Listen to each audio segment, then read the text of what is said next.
Olá, sejam bem-vindos a mais um programa da nossa série RH Blindado.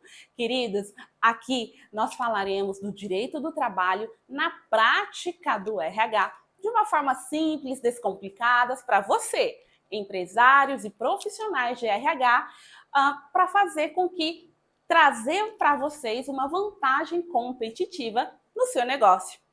Me apresentando, meu nome é Helenilda Rufino, sou advogada, professora universitária, especialista em mestre em Direito do Trabalho e eu ajudo empresas de pequeno e médio porte a tornar o seu RH cada vez mais assertivo e o principal, blindado dentro da legislação. Bem, o episódio de hoje nada mais, nada menos do que desmistificar salário e remuneração. Vamos lá? Bem, você deve estar se perguntando certamente, doutora, salário e remuneração não são as mesmas coisas? E eu vou lhe dizer que não. Salário e remuneração são coisas distintas, queridos, tá? Mas calma, vamos com calma, pegue papel e caneta, vamos ao trabalho. Juridicamente, o salário e a remuneração são dois institutos separados. O salário, ele é uma espécie de remuneração, assim como a gratificação é uma espécie de remuneração, as comissões também é uma espécie de remuneração, bem como as gorjetas é uma terceira espécie de remuneração. Também os seus adicionais e por aí vai. Já, queridos, a remuneração é o gênero, tá? E o salário é uma espécie de remuneração. Portanto, suponhamos que nós temos aqui. Aqui nós temos a remuneração e debaixo do guarda-chuva dela está o salário, a gorjeta, a gratificação e por aí vai. Tá bom? Agora, uma curiosidade. Vocês sabem como o salário é nomeado conforme a instituição que o empregado trabalha? Bem, o salário ele também é conhecido como vencimentos, honorários, proventos, estipêndio e soldo, tá? No caso do soldo, é o salário dos militares. Os militares, eles recebem ali no seu contra-cheque o soldo, ok? Bem, vamos lá. Outra questão que eu acredito que traz uma inquietação para vocês é: para que, doutora, eu preciso conhecer a diferença de salário e remuneração? Ok, a doutora respondeu, mas para mim é a mesma coisa. Na prática, junto tudo e mando bala no pagamento. Muito cuidado com essa prática, querido. Um simples motivo para que você venha conhecer a diferença desses institutos. Existem verbas que compõem a remuneração e existem verbas. Destas verbas que compõem a remuneração, elas têm natureza salarial. Se ela tem a natureza salarial, queridos, ela cria um reflexo nas outras verbas trabalhistas, como, por exemplo, o 13º, fundo de garantia, férias, né? Mas calma, muita calma. Eu sei que vocês estão anotando aí e eu vou deixar tudo muito claro para vocês, tá? Existe uma falha no RH que, ao orientar, né, o empregador em como compor a remuneração daquele empregado, de forma que não gere prejuízo na empresa, né? E é a função de você, profissional de RH, informar para o seu empregador a melhor maneira dele compor o salário daquele empregado, tá? Além disso, queridos, você, empresário ou profissional de RH, você deve saber discernir se a orientação daquele contador está correta ou incorreta, se é a orientação mais assertiva para o seu negócio e mais econômica, não é mesmo? Um exemplo que eu sempre faço, né, quando entram em contato conosco, a pergunta é: se o seu empregado te questionar a respeito da composição da remuneração que ele recebeu, você vai saber explicar? Vamos lá. O benefício que nós vemos em conhecer tudo isso, além de tudo que eu falei com vocês, queridos, não há sentimento maior para o empregador saber que o seu time de RH está preparado, devidamente treinado para lidar com esses processos com segurança jurídica. É necessário ter segurança jurídica dentro do seu RH. Para um profissional de RH, também é necessário ter o domínio dessa matéria, é necessário você ter o conhecimento da prática dessa matéria, porque somente assim, com conhecimento, fornecendo um trabalho especializado, um trabalho que pouquíssimas vezes você vai errar, isso vai até auxiliá-lo para embasar um eventual pedido de aumento de salário, não é mesmo? Seu índice de erro vai cair a quase zero, se você estiver atento e entender a importância de como o profissional de RH está preparado, tá? Bem, o objetivo dessa aula qual é? Tornar você, empregador, ou você, profissional de RH, plenamente capaz de conferir, questionar eventuais erros, né? Que vier do contador de o que pagar e como pagar para o seu empregado. Aí que está o segredo, tá? Como eu devo fazer o pagamento para o meu empregado? Bem, nós temos algumas opções de como você, empregador, pode remunerar o seu empregado, tá? As formas de pagamento que a legislação permite hoje são pagamento por tempo. O pagamento por tempo é o famoso pagamento tradicional, tá? É o pagamento que a maioria dos institutos, das empresas recebem, que é o trabalho na jornada comum de 8 horas diárias, 44 horas semanais, tá? Então, esse é o salário de tempo. Se o seu empregado, ele trabalha a jornada comum de 8 horas dia, 44 até 44 horas semanais, ele terá de receber no mínimo um salário mínimo, tá? Por trabalhar dentro da jornada normal. Agora, qual é o pulo do gato para você, empregador? Se na sua empresa você tem um empregado, um assistente, um auxiliar, que eventualmente o trabalho dele consegue ser realizado em uma carga inferior a 8 horas diária, você pode plenamente reduzir a carga horária de trabalho desse empregado. Claro que com isso o empregador ele tem a discricionalidade de reduzir também o seu salário. Então, você vai receber menos, ou melhor, o empregado vai trabalhar menos tempo, mas você, empregador, também irá pagar um salário menor para o empregado. Dessa forma, você vai otimizar o empregado, reduzir o seu custo com ele, mantendo ali a rotina do seu departamento rodando plenamente, tá? Nós temos também, querido, outra modalidade de salário, tá? Que é o salário por produção. Simplesmente assim. Como clássico exemplo, nós temos as comissões, né? Você, empregador, pode sim remunerar o seu empregado conforme a produção que ele te entrega, ok? Seguindo, nós temos a possibilidade da remuneração mista, que nada mais é do que um fixo mais comissões. Essa composição é a composição do salário misto. Outro ponto muito importante que eu preciso falar com vocês é o seguinte: é o salário complessivo. Doutora, pelo amor de Deus, que trem é esse? Você deve estar com essa dúvida, né? Bem, o salário complessivo, queridos, é quando você, empregador, ou você, profissional de RH, você faz um pacotão do salário do seu empregado.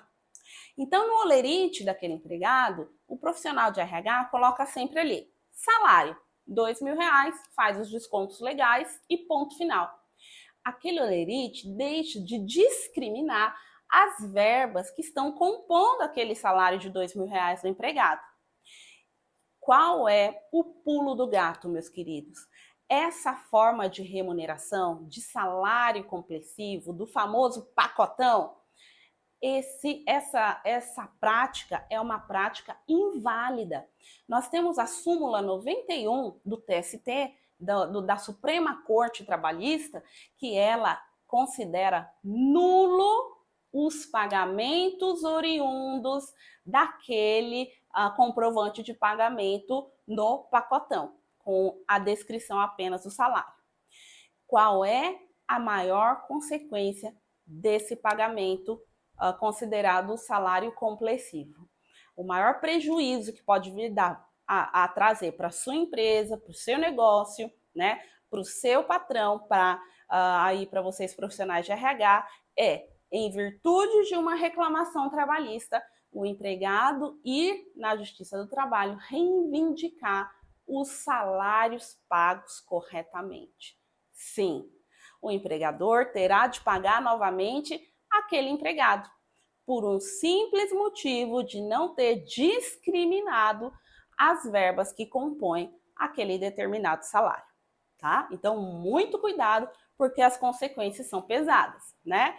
Então, estamos aqui para isso, para fazer com que o seu RH se ajuste dentro da legislação e traga para você uma economia, evitando uma eventual condenação trabalhista, e nós não queremos isso aqui, não é mesmo? Afinal de contas, um RH blindado não é condenado numa sentença trabalhista. Então, vamos continuar. Como prevenir, doutora, a prática do erro no meu RH, né? A questão do salário complessivo, a forma de se prevenir desse erro é sempre detalhamento na folha de pagamento do seu empregado, tá? O departamento de RH, queridos, eles devem ter conhecimento sobre isso. Eles devem ter o conhecimento necessário e eles devem ser organizados de forma que, no momento do fechamento da folha, né, da folha ali de pagamento, ele entenda a importância de trazer ali bonitinho, descrito no holerite do empregado, o que se refere a cada verba, tá? E dessas verbas, queridos, muitos terão a equivalência de incorporação no salário, tá? Então, vamos lá. Vamos continuar aqui na nossa caminhada de conhecimento, não é mesmo? Bem, e quanto ao pagamento, doutora? Eu posso pagar o meu empregado em cheque? Queridos, você deve até se assustar com isso, né? Porque quando nós pensamos pagar em cheque, como assim? Nós partimos de um pensamento, né? Daquele pensamento de que nós, às vezes, vemos o nosso Brasil como o nosso mundinho aqui fechado. Quando a gente pensa aqui numa capital, São Paulo, como assim pagamento em cheque? Queridos, nas grandes capitais, as empresas, muitas vezes, que têm um acesso maior ao banco, eles pagam, sim, via transferência bancária, fazem o pagamento eletrônico na data exata ali do vencimento do salário dos seus funcionários. Mas aqui, eu estou falando com você, profissional de RH e empresário, que paga os seus funcionários com cheque, tá? Essa aula, essa caminhada de conhecimento, ela está chegando aos rincões do Brasil, né? E para cidades menores, cidades pequenas, onde tem apenas uma agência bancária ou até duas, temos ainda o pagamento em cheque muito comum nesses municípios. E aí, qual é a minha orientação para você, RH, e para você, empresário de pequena e média empresa? Posso fazer o pagamento em cheque? Sim, pode. Desde que você, empregador, você, profissional de RH, já deixe ali programado um horário de dispensa do seu empregado inferior ao horário normal. Para quê? Para que ele consiga ir até a agência bancária e fazer a compensação daquele cheque, tá? Se aquele empregado que trabalha eventualmente das 9 às 18 e a empresa fizer o pagamento em cheque e não ajustar ali com o empregado uma dispensa de horário mais cedo naquele dia, para que ele possa ir ao banco fazer a compensação do cheque, esse empregado, ele irá fazer a compensação do cheque somente na segunda-feira. E o que vai ser? Pagamento em atraso.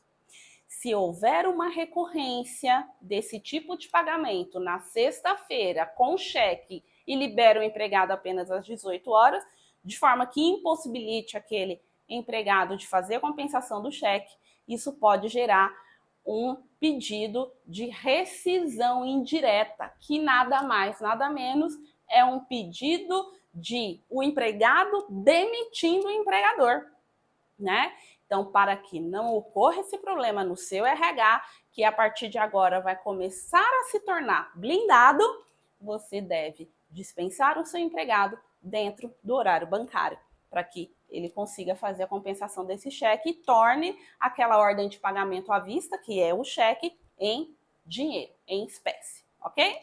Bem, outra forma de pagamento por motivos óbvios é o dinheiro, né? E a questão, doutora, posso pagar o meu empregado com benefícios? O que vocês acham?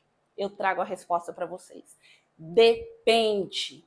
Por que depende? Porque se eu pagar o meu empregado com carro, com a casa onde ele mora, ou seja, eu custeio o aluguel daquele empregado, se eu pago a universidade dos filhos daquele empregado e em troca ele simplesmente trabalha e não recebe zero de pagamento, essa forma de pagamento é incorreta, inválida, tá? Todo empregado, meus queridos, todos, eles devem receber no mínimo 30% do seu salário em dinheiro, em cash, tá? Por quê? Essa é uma questão histórica que nós podemos desbravar isso nas próximas aulas, tá? Mas apenas 70% do salário do empregado pode ser em utilidade. Então, se você, empregador, tem um empregado já em cargo de confiança, você pode, se você eventualmente tem uma casa de aluguel, né? E aquela casa de aluguel desocupa, você pode pagar, caso haja concordância, obviamente, do seu empregado, pagar uma parte do pagamento dele, cedendo aquele imóvel para que ele resida, tá? É uma forma de pagamento, ok? Uma questão que deve se tomar muito cuidado. Esse pagamento em utilidade, ele pode se tornar verba salarial. O que é verba salarial, doutora? É aquela parte do salário que gruda no salário, que é como se o empregado tivesse tido um aumento de salário. Exemplo, tá? Se o empregado, ele trabalha para mim e ele trabalha na área administrativa, é o meu gerente administrativo, tá? E eu cedo para ele um curso de piano, porque o sonho dele era tocar piano. E a empresa vai e fala, olha, eu vou custear um curso de piano, e o curso de piano é R$ 500 mensais.